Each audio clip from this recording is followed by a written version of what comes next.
Hey y'all, hey.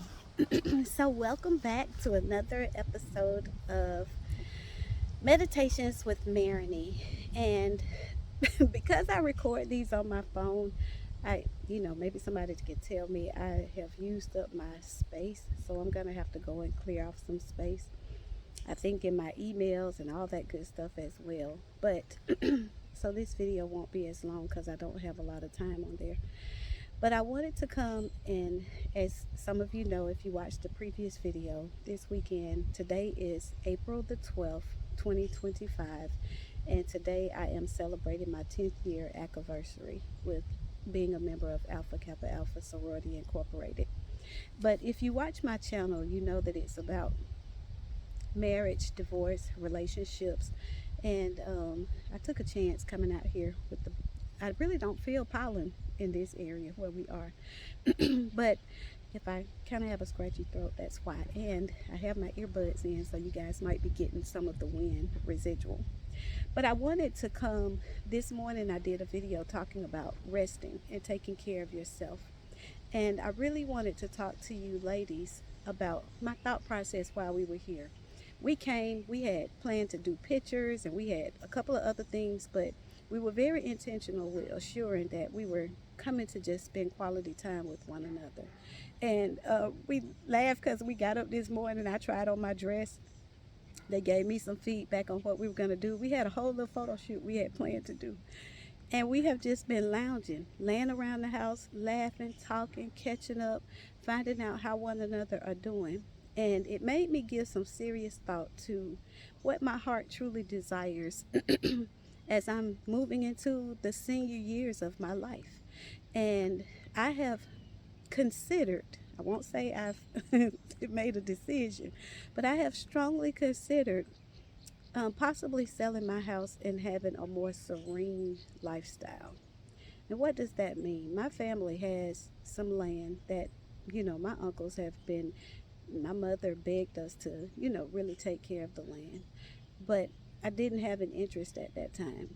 And as I'm moving into my senior years and looking at my 10-year plan for what I want my retirement to look like, there is more and more of me that wants peace more than I do things and stuff. And I want to have this conversation with you because I was in the house and just this place is very quaint. It's a 3-bedroom, like 2.5 bath house. But when I tell you it is so much peace in that little place and it is so much peace out here. Like I'm sitting outside and you can't hear anything but the birds chirping and the shadow of the water as it splashes. And as we think about what we really want in life, I want to say it might be First Kings. I didn't bring my other phone, so I can't look. But the prophet Elijah, it talked about where God had him to go and lay under the tree for rest. And he was leaving one circumstance and situation and really kind of running to another. But that particular scripture, I'll put it in the description when I post this video. But that particular description scripture is talking about him resting and eating. When he rested, when he woke up, God had provided the food that he needed. So he was resting because he had a divine appointment that he was going to.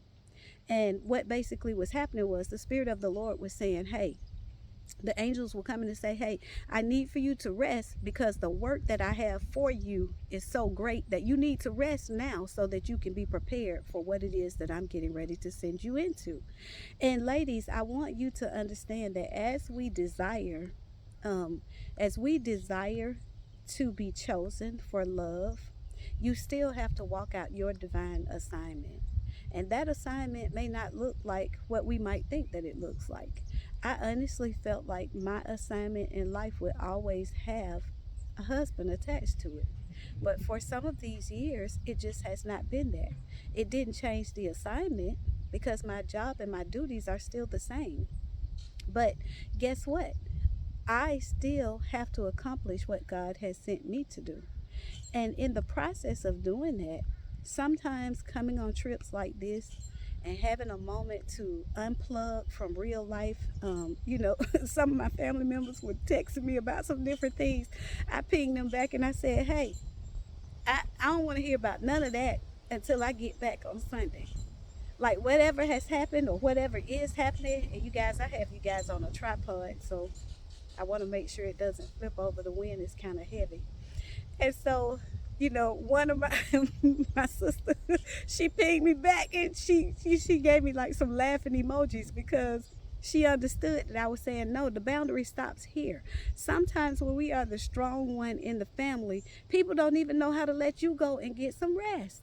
Let you go and get rejuvenated so that you can then come back and deal with whatever that is that they have.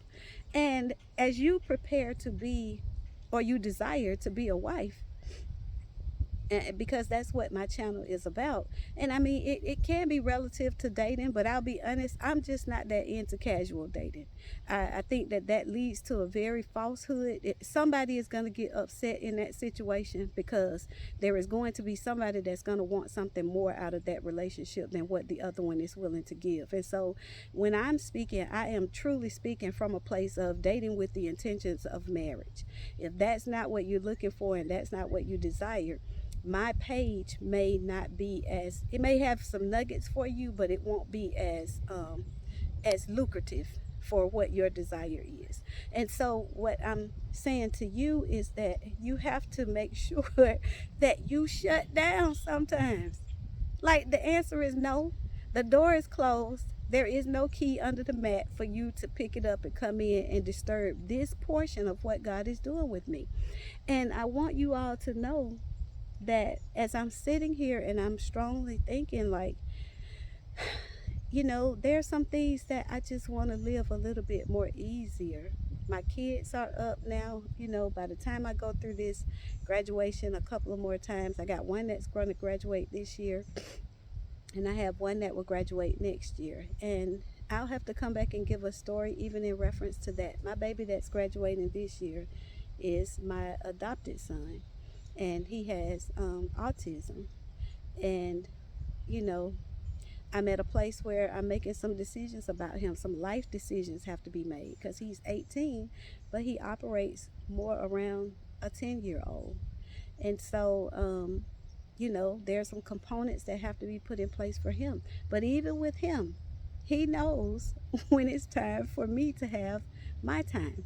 And when I say my time, I'm not talking about wild and loose. I'm just talking about, we have to set aside time for ourselves.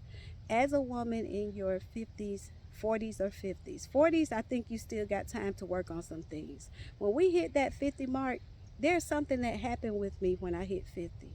It changed how I saw life, because you have to look at your family bloodline, and when you do, it puts some things in perspective of how much time that you typically have left for the people that are still in your family. And just to share one last thing that has really made me reflect, 2 years ago, this past week, I think it was the 8th, my two nieces were killed in a tragic car accident.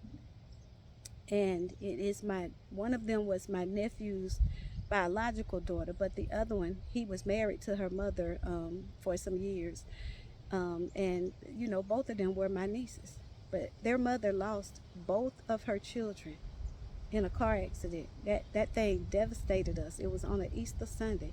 So every year, these past couple of years, it's just been a little bit of stress. And my sister's birthday is tomorrow. That year that they were killed, she turned 65, and we had already planned her birthday party. And when they got killed in the car accident, she started saying, I'm going to just cancel the party. And we were like, no, we can't cancel the party, because we got to celebrate your life. And what I'm saying to you is that most of the people that watch my channel, based on the analytics that they sent me, are women in their 50s and above. If you're not going to learn to love yourself now, then when are you going to do it? And you can't wait on a man to come to make that happen. You have to figure out a way to do it for yourself now. So if you don't do it for nobody else, you have to learn to do it for you. I have a video that I did that's called Forgive Yourself, and you might want to go back and look at that. And I had no intentions on becoming emotional, but I guess talking about my babies really did just bring that out in me, because they were only 18 and 22. They hadn't even started life good. And they had left their mother's house, headed to my nephew's house to get clothes for her to go back to campus. So, what I'm saying to you is that there's no age bracket for when our time is going to be up. This is just a time that you need to look at yourself and say, what do I do for me? If I've given for my family, my husband or my ex-husband or my kids, now it's time for me to do for me. And so I just strongly suggest that you take this time to reflect and see what you need to do for you during these last years that you have here. And this is not a doom and gloom message. This is a message to say that make the best of the life that God is giving you, with or without a spouse. So I'm going to end on that note because y'all done made me cry. So I want you to click like, the wind is blowing. Click like, share it with a friend, and I would love for you to subscribe. Have a great day.